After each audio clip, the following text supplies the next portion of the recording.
Bienvenue pour la suite de votre 18-20. À chaque moment de l'histoire, notre société a su trouver ses héros. Danton, Mirabeau, Corday, De Gouges et tant d'autres d'ailleurs pour la Révolution de 1789. Beaucoup plus près de nous, en 67, c'est Pince-Maille et Nestor qui tombent sous les balles de la police en Guadeloupe. En 68, c'est Dany le Rouge qui monte sur les barricades, chef de file des étudiants révoltés. Et ce slogan, il est interdit d'interdire, Sébastien.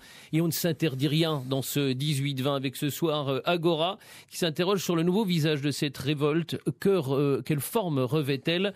C'est ce qu'on va tenter de décrypter ce soir. Agora qui prend tout son sens peut-être ce soir. L'histoire de l'humanité nous apprend qu'elle a pris de nombreux visages. Vous les avez cités pour certains d'entre eux. Adopter des stratégies aussi variées et radicales parfois que les conditions l'exigeaient sur le moment. Face à l'oppression, la dictature, l'ignominie de l'esclavage ou plus insidieusement face à l'injustice supposée d'une réforme politique ou d'une situation de monopole économique, les sociétés organisent de façon quasi mécanique leur résistance. Ce contre-pouvoir de la rue, du maquis, du marronnage se présente aux yeux de ses partisans comme une alternative possible. Devoir d'utilité publique ou simple lubie de l'esprit, la résistance citoyenne est désormais partout. Ces mouvements alternatifs qui touchent à l'écologie, l'économie ou encore la politique et qui sonnent ces derniers temps comme un autre possible. Nuit debout, les indignés, résistance citoyenne, café philo, de la parole qui circule à l'occupation de places publiques en passant par le débat d'idées. La résistance du 21e siècle est-elle foncièrement différente de celle du 20e? Reste-t-elle une alternative possible? Autant de questions, plus celles que vous vous posez, seront débattues ce soir, c'est promis. Oui, à vous de jeter vos questions, faute de pavé, dans ce débat auquel on vous convie tous les mardis soirs, 05 90 96 6000. On attend votre contribution. Sébastien Gilles, bonsoir. Bonsoir à tous et merci de nous avoir choisis autour de cette table pour débattre de cette question donc de la résistance. Josué Galita, professeur de philosophie au lycée Charles Coueffin. Bonsoir Monsieur Galita. Merci d'avoir accepté notre invitation. En face de vous, Sébastien Michel. Vous êtes président de l'association Devenons Citoyens. Bonsoir. Bonsoir. Merci également d'avoir accepté notre invitation. Je vous demanderai de parler bien proche de vos micros. C'est important que votre parole soit entendue. C'est important de manière globale qu'elle soit également entendue. On va commencer peut-être par planter le décor et essayer de définir un petit peu ce qu'on met derrière résistance. Je tourne peut-être vers le prof de philosophie. J'ai envie de dire que résistance et démocratie sont intimement liés finalement, Monsieur Galita, pardon. Alors, moi je dirais que quand on parle de résistance, on se dit qu'on résiste à quelque chose ou à quelqu'un. Ça veut dire qu'il y a un ennemi, qu'il y a un adversaire. Et la question c'est de savoir qui sont aujourd'hui nos adversaires. Le problème, c'est que nous n'avons pas tous les mêmes adversaires. Donc, quand on dit la résistance, est-ce qu'il y a la résistance ou des résistances? Et est-ce que les résistants entre eux sont tous d'accord? Parce que le problème que je vois aujourd'hui, c'est qu'on est dans un monde où effectivement, les résistances sont aujourd'hui éparpillées. C'est-à-dire, nous avons effectivement des mouvements, mais des mouvements qui sont des mouvements de citoyens, qui s'organisent de façon comment je dirais ça, c'est émietté. Il n'y a pas quelque chose qui est vraiment fédérateur à l'échelle d'une société. Et je crois que c'est à l'image de ce monde. On est dans un individualisme forcené où justement c'est le bien-être personnel, le droit personnel qui compte avant tout. Et donc je pense que les mouvements de résistance d'aujourd'hui sont à l'image de ce que cette société a fabriqué, c'est-à-dire des individus, des atomes en fait, isolés et qui ont bien du mal justement à faire le commun. La question du commun a été posée, mais je crois que toute la difficulté, c'est former une communauté. Et pour former une communauté, il faut avoir un intérêt commun. Et la question c'est, est-ce que nous avons ici en Guadeloupe un intérêt commun à lutter peut-être contre quelque chose que l'on considère comme être injuste? Monsieur Michel. Par rapport au mot résister, déjà au niveau latin, c'est resistere, ça veut dire se tenir ferme, donc ça veut dire se tenir droit face à une opposition. Au niveau de l'intérêt commun, c'est sûr que c'est pas évident. On est dans une société où l'individualisme est croissant, où il y a même ce qu'on appelle le syndrome du bonheur, c'est-à-dire où les gens cherchent le bonheur individuel à tout prix, sont prêts à faire des sacrifices pas possibles pour vivre plus longtemps, etc. Ça, c'est une sorte de déviance du néolibéralisme. Et face à ça, effectivement, il y a aussi une recherche de certains individus de résister à ce néolibéralisme. Et c'est chose qui est pour moi très difficile. Je voudrais juste citer une citation de Deleuze qui disait que résister, c'est créer. Hein, l'art permet de résister, car il permet de créer avant tout. Et je crois qu'il y a un point commun. En tout cas, c'est pour moi l'association entre créer et résister est pour moi fondamentale, parce qu'on est dans une société de plus en plus, et ça là-dessus, je pense que tout le monde peut se reconnaître là-dedans. On est dans une société de plus en plus bureaucratique, avec une hiérarchie à toutes les échelles, à tous les niveaux, que ce soit au travail, que ce soit pour des papiers administratifs, etc. Il faut écrire des lettres, etc. Donc, face à cette hiérarchisation et face à cette bureaucratie, la création finit par disparaître. Et je vais donner un exemple, parce que moi, je suis enseignant en SVT et j'ai travaillé dans la recherche. Et depuis, et ça, c'est démontré par des nombreux sociologues qui constatent que dans le milieu de la recherche, la création a été annihilée par toute cette bureaucratie, hein, que maintenant, chaque chercheur font des petits travaux dont ils ne savent même pas l'aboutissant de la recherche. Et finalement, leur capacité à créer est complètement donc annihilée. Et ça, c'est pour moi l'illustration un peu de la société actuelle. C'est-à-dire que les gens sont atomisés, font partie d'une sorte de réseau, comme ça, et n'arrivent pas à s'extirper de tout ça. Et ce qui conduit d'ailleurs à des suicides, pour moi, tous les burn-out, etc. On en est en plein dedans. Des gens qui sont perdus, sans repères, sans rien, qui sont... voilà. Donc, si je résume un petit peu, il y a une notion de diviser, d'individualisme qui, en tous les cas, a apporté une forme de résistance qui prend des visages un petit peu nouveaux. C'est en réaction à une forme d'individualisme que les gens se mettent à désirer un commun. C'est ça, en fait. Moi, le commun, c'est vraiment fondamental. L'ennemi commun, moi, c'est ce qui m'intéresse également. C'est ça. Il faut le définir. Alors, oui. Ce qui est l'adversaire des uns, peut-être le partenaire des autres. Donc, quand est-ce qu'on le définit et quand est-ce qu'on se retrouve autour de cet ennemi commun ? Alors, François Hollande, au Bourget, a dit la chose suivante. Dans cette bataille qui s'engage, mon véritable adversaire n'a pas de nom, il n'a pas de visage, pas de parti, il ne présentera pas sa candidature, il ne sera pas élu, et pourtant il gouverne. Cet adversaire, c'est le monde de la finance. François Hollande a identifié l'ennemi commun qui est la finance. Et je crois que, moi je dirais plus que la finance, c'est le matérialisme, en fait, l'ennemi commun. C'est-à-dire, finalement, quelque chose qui est un monstre froid, comme dirait Nietzsche. Hein, c'est un monstre froid. Et en fait, le matérialisme, c'est ce qui a gagné notre société. On parle de libéralisme, je dirais c'est du matérialisme. C'est-à-dire, finalement... On ne se défend plus que pour nos biens. Absolument. Nos propres biens. C'est-à-dire, c'est une marchandisation de la société. C'est une marchandisation des valeurs. Nietzsche disait qu'il y a une dévaluation de toutes les valeurs. Et je crois que notre problème, effectivement, c'est que toutes les valeurs ont été dévaluées. C'est comme une monnaie, finalement, qui a été dévaluée. Eh bien, elle sonne faux. Et le problème, c'est que les gens cherchent des résonances, mais des résonances vraies. Hein. Et je crois que si on doit raisonner précisément, c'est-à-dire penser ce monde-ci, c'est identifier l'ennemi. Et je crois que finalement, les visages de l'ennemi renvoient toujours à un ennemi, un même, qui est le matérialisme. Et Malraux disait... le 20e siècle ou le 21e, je sais plus, sera spirituel, ne sera pas, mais je crois qu'on est en plein dedans. Les gens sont en quête de spiritualité, ils sont en quête finalement de quelque chose qui va au-delà des biens matériels qu'on pourrait monnayer, échanger. Et je crois que notre véritable ennemi, c'est véritablement le matérialisme. C'est ce que vous pensez également, Monsieur Michel, ouais, notamment je suis complètement de l'actualité là qui marque. Et je vais même aller plus loin. On est dans une société où le désir est complètement écrasé, pour moi. Et il faut, où je crois qu'on a des désirs, on a un désir complètement aliéné. Enfin, pour moi, il y a une forme d'aliénation. Nos désirs sont aliénés. On croit qu'on est en quelque sorte, on a quelque sorte un libre arbitre sur nos désirs. Et là-dessus, là, par exemple, ça, je considère que s'il y a quelque chose sur laquelle il faut résister, c'est là-dessus, c'est-à-dire d'amener les gens à cultiver le désir du changement chez soi, autour de soi.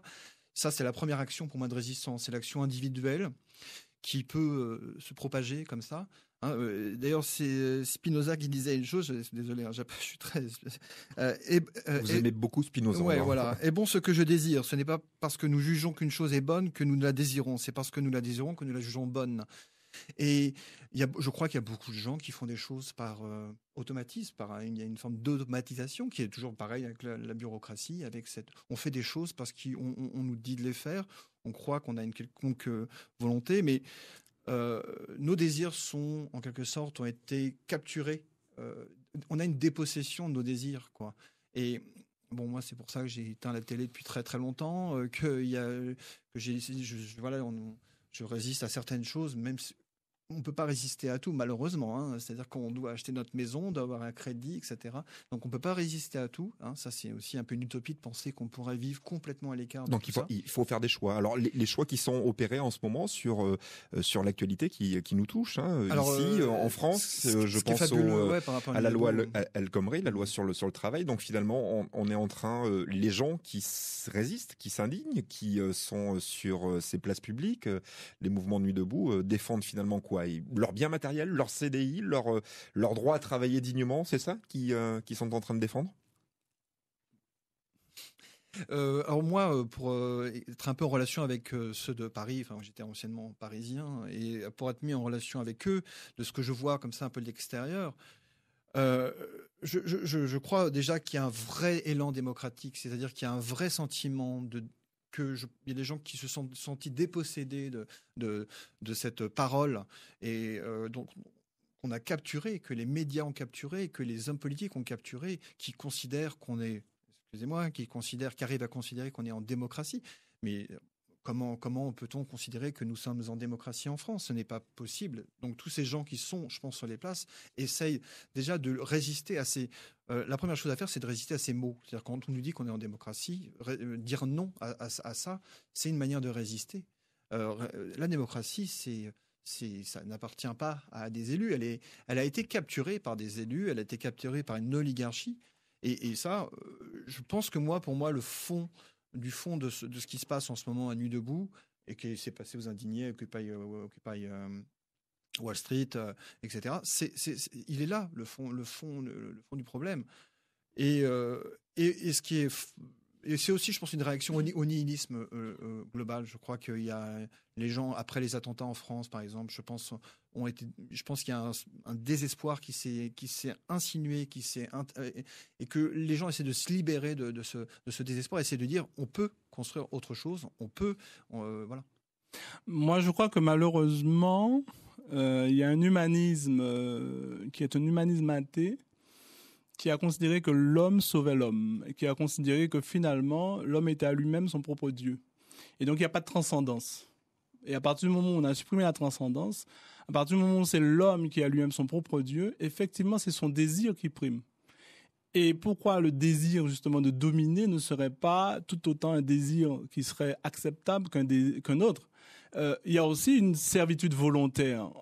Ceux qui ont élu les gouvernants qui ont pris le 49-3, ce sont des électeurs qui ont été charmés peut-être par des discours.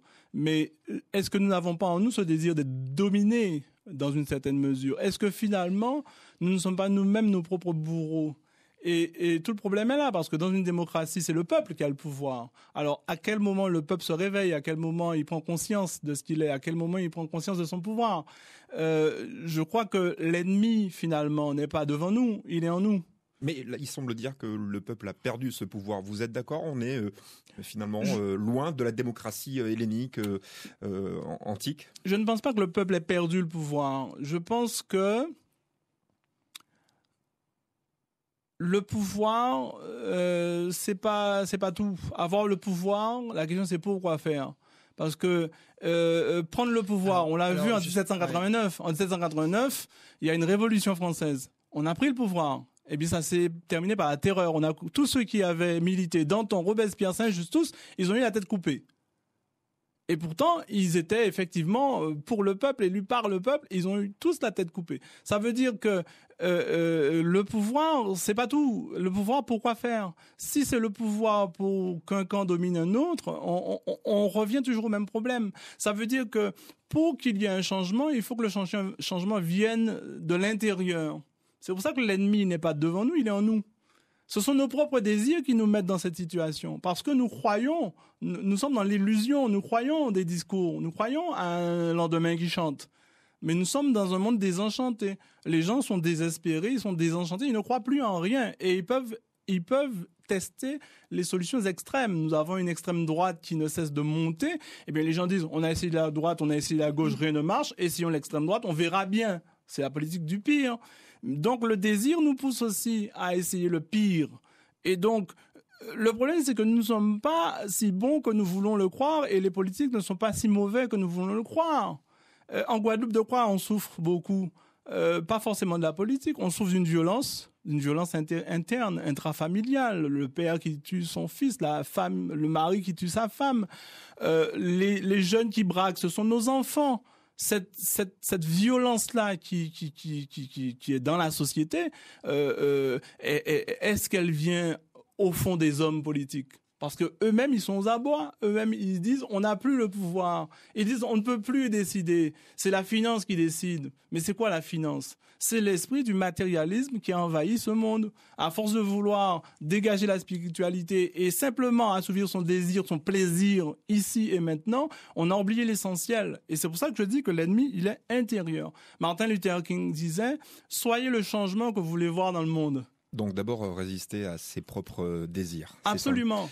Absolument. Sébastien Michel. Là, je vais être un petit peu plus nuancé parce que moi, j'ai un point de vue beaucoup plus, comment dirais-je, je considère quand même que je considère les citoyens comme piégés. Voilà. Moi, je considère que nous, les gens pensent avoir un libre arbitre sur leur avenir personnel, individuel, etc.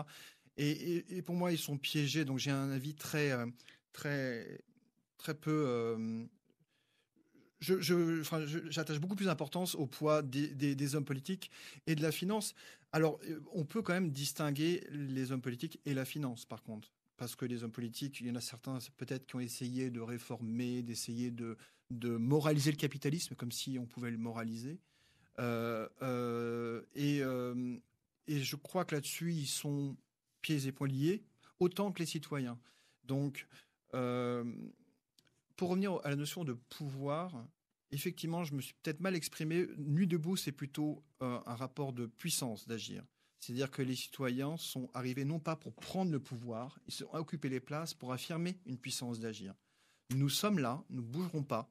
Et tant que la loi El Khomri et son monde, c'est comme ils disent, et son monde, le monde capitaliste, le monde de la finance, de la spéculation, qui détruit, qui capte 300 milliards d'euros quand même tous les ans sur le PIB français, quand même, 2000 milliards d'euros, 300 milliards qui vont dans la spéculation.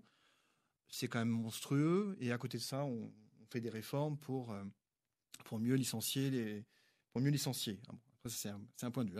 Et donc, Nuit debout, je crois que c'est pas vraiment justement, c'est pas on va prendre le pouvoir, Staline est de retour, ou je ne sais pas, enfin ces sortes de fantasmes là. Non, je crois vraiment, justement, par exemple, à Paris, il y a des professeurs qui viennent, etc. À Paris, ce qui est assez marrant, c'est que ça prend une tournure un peu plus universitaire, parisienne, du coup, avec des scientifiques qui viennent faire des cours gratuits, des musiciens qui viennent donner des cours gratuits. Bien en face du micro. Avec l'orchestre debout, par exemple. Et par contre, quand on va à Toulouse, quand on va à Nantes, ils travaillent sur l'écriture de la nouvelle constitution, par exemple. Donc on voit que c'est protéiforme, que ça prend des formes en fonction de la localisation, en fonction donc de la sociologie de chacune des villes. Et là, il n'y a pas de désir de prendre le pouvoir. Je crois qu'il y a un vrai désir surtout de trouver un commun.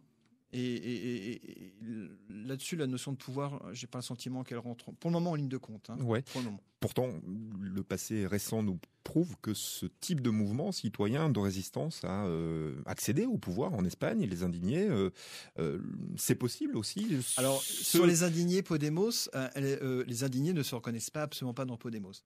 Et Podemos n'a pas du tout la prétention à représenter les indignés, ça ils le disent eux-mêmes. Les indignés, ils sont dans une démarche exceptionnelle. Et puis les indignés, ils étaient 2 millions dans la rue.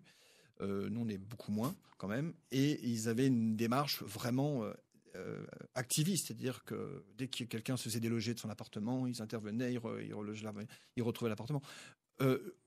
Nuit debout, on n'en est pas encore à ce stade-là.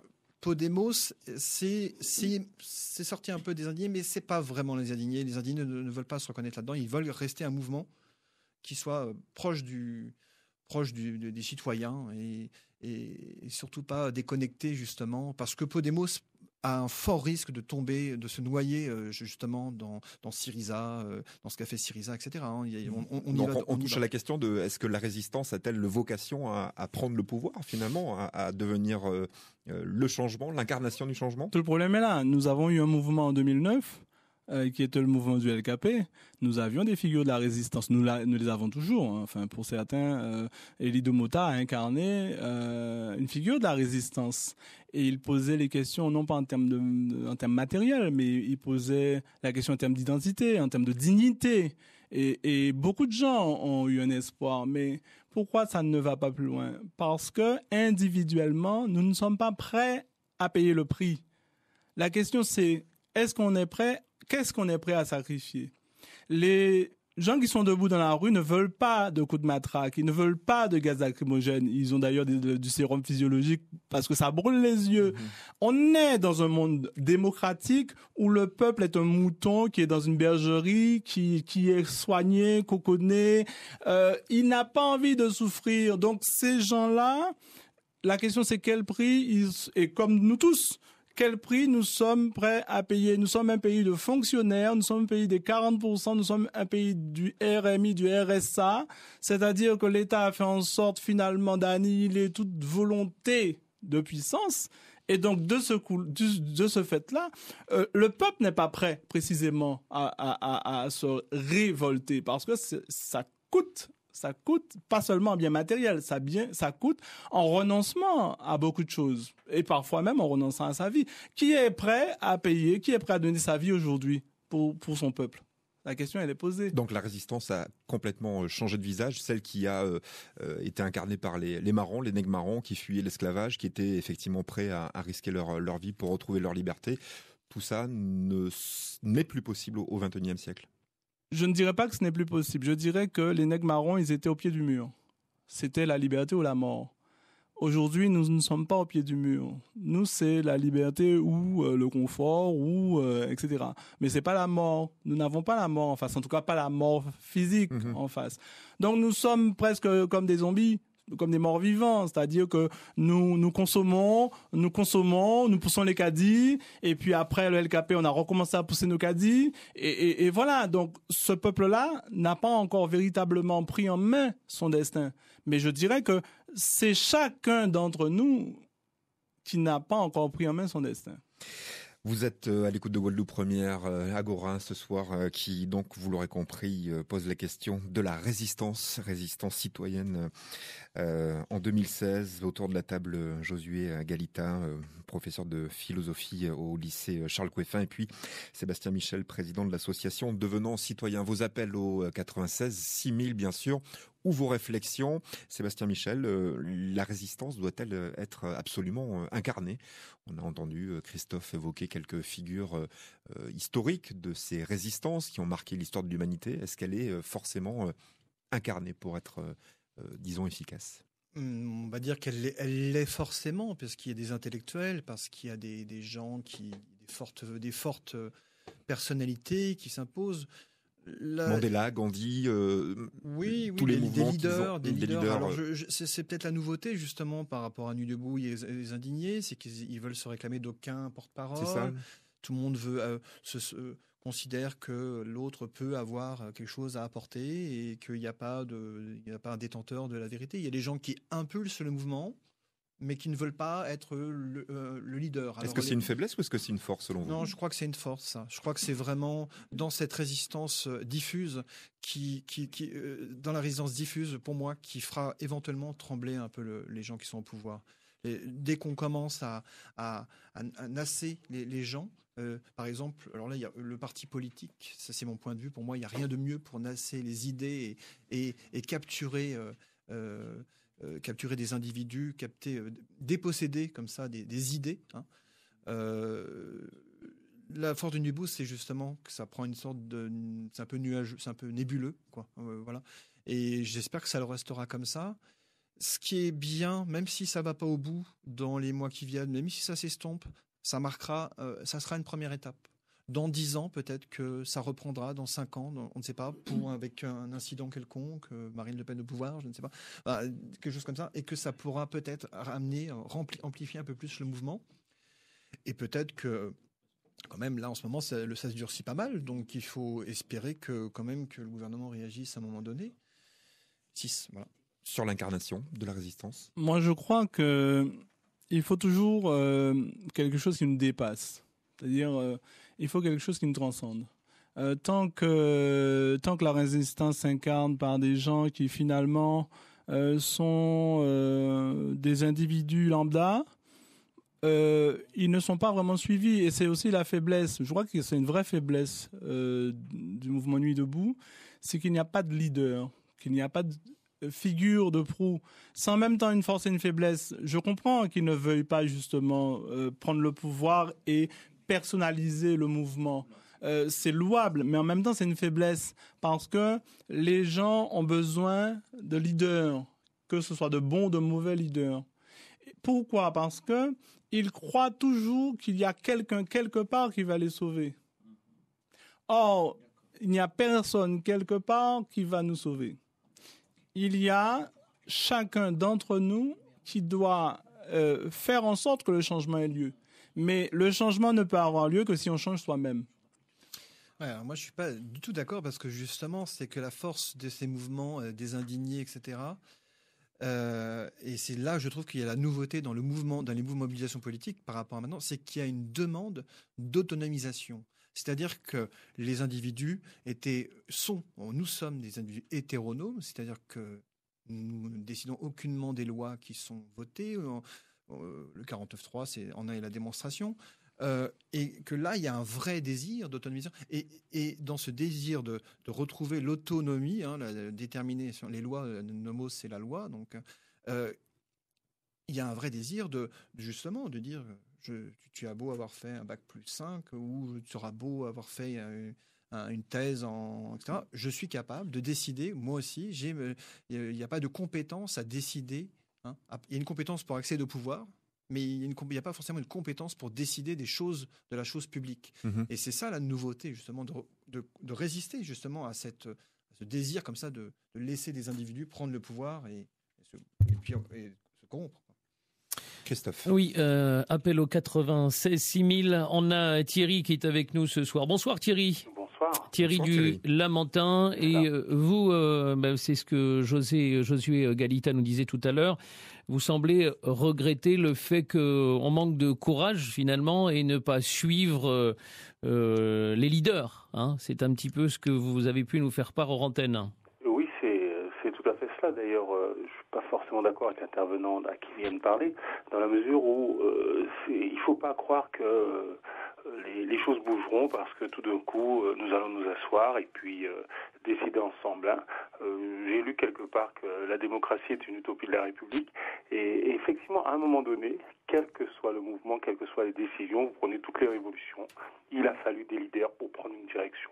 Prenez la Révolution française, vous prenez l'indépendance américaine ou Cuba ou peu importe, vous retrouvez toujours à un moment donné des leaders qui vont entraîner des foules, qui après vont rester sur la ligne ou sortir, ça c'est une autre histoire, mais il faut absolument des leaders. Et ce qui nous manque effectivement, on est dans un train quotidien et on ne veut pas en sortir, on ne veut rien sacrifier. Un des intervenants l'a dit, qu'est-ce que nous sommes prêts à sacrifier ?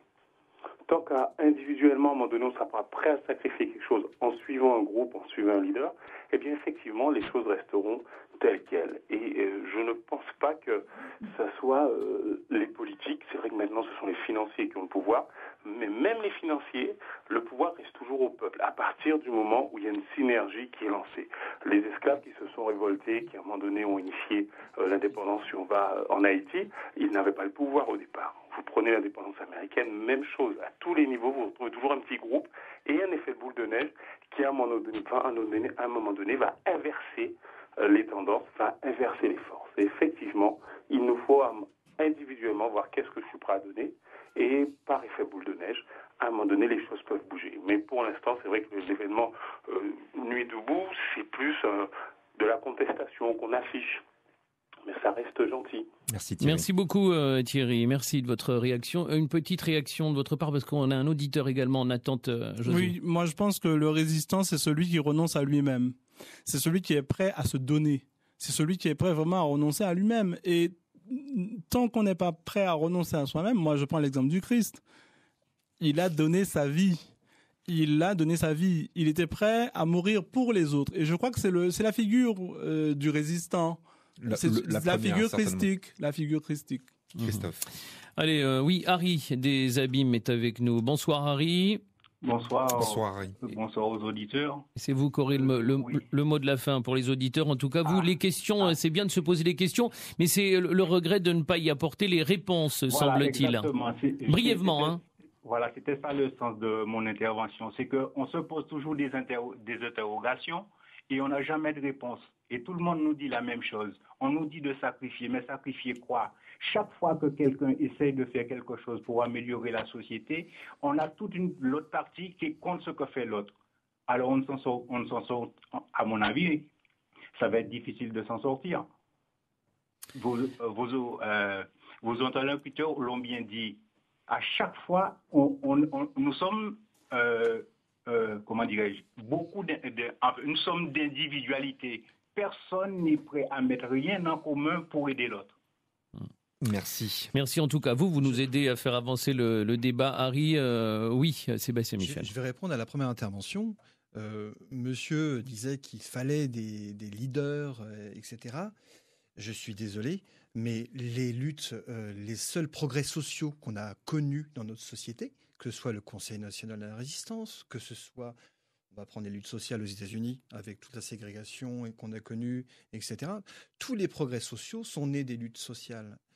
Il y avait peut-être des leaders pour les incarner, mais les plus grosses grèves qu'il y a eu n'ont pas été, notamment aux États-Unis, n'ont pas été gouvernées par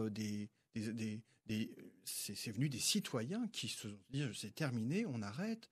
On coupe, on fait la grève et c'est terminé. Et on le voit en France d'ailleurs. Ils ont fait des votations. Il y a quelqu'un en haut qui est mais si en haut ça ne suit pas, rien ne viendra. Et alors, bon, on peut appeler ça un leader. Moi, je veux bien quelqu'un qui soit en haut pour lever la main, mais qui ne soit pas un décideur, quoi. Je veux bien qu'on gouverne, mais pas qu'on décide. Ça, c'est très rousseauiste. Il n'y a pas de goût. On peut avoir un gouvernant, mais quelqu'un qui ne décide pas. Il faut des figures qui soient là pour, etc. Mais je juste terminer, en guise de conclusion, c'est que globalement, les leaders, on voit toutes les révolutions avec des leaders. Bon, on peut contester les progrès qu'il y a eu. On peut contester. Je trouve qu'il y a quand même beaucoup de choses à critiquer là-dessus et que les citoyens sont pour moi le plus responsables des acquis sociaux et des progrès sociaux qu'il y a eu depuis des siècles. Josué Galita, votre conclusion. Notre auditeur cherchait des réponses et je crois que nous organisons un colloque ce week-end, jeudi 26, vendredi 27 et samedi 28, un colloque qui s'intitule Christianisme, esclavage, liberté et mémoire. Et je crois que à cette occasion-là, nous aurons quelques réponses à apporter. Donc c'est à la salle Paul Mado à Bémao à partir de jeudi soir. Et le message est passé. Si on veut rentrer en contact avec vous, avec Devenons citoyens ici, Sébastien Michel. Nous, on fait des actions tous les mois à peu près. La dernière qu'on a fait, on a projeté Merci Patron on a fait salle pleine. On a obtenu le droit de le diffuser en Guadeloupe, faire quelques rares diffusions gratuites pour tout le monde. Ça a été, ce film est assez on mettra en tous les cas des liens sur la page Facebook. C'est exceptionnel et nous on fait des soirées débats. Et puis vous pouvez vous rapprocher également des amis du monde diplomatique également. Je les connais un petit peu. Voilà, c'est ça. Ils habitent loin. Merci messieurs d'avoir accepté notre invitation et merci. Continuez de résister.